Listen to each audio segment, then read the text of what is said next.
Bakit may rebulto ang mga Katoliko?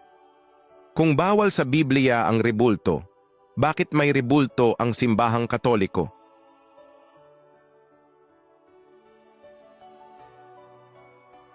Noong unang panahon, sinabi ng Diyos kay Moises, "Huwag kang gagawa ng larawang inanyuan upang sambahin." Exodo 20, 4-5. Pero sandali, hindi sinabi ng Diyos na bawal gumawa ng larawan. Ang malinaw na utos ay ito, huwag sambahin ang larawan. Dahil pagkatapos nito, ang Diyos mismo ang nag-utos na gumawa ng mga imahe. Gumawa ka ng 2 kerubin na ginto. Exodo 25:18.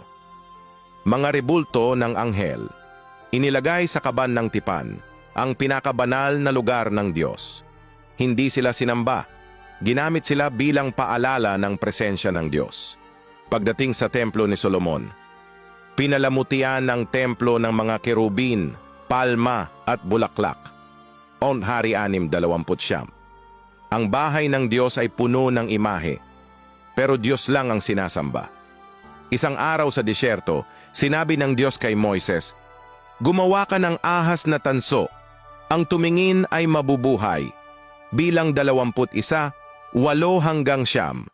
Isang bagay na gawa ng tao, pero ginamit ng Diyos para sa kaligtasan.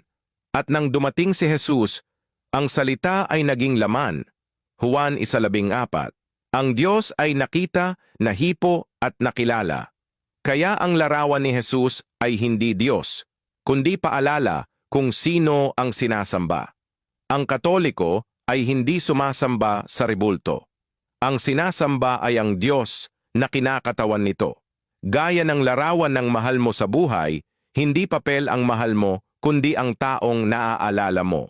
Ang rebulto ay paalala. Ang Diyos ang sinasamba.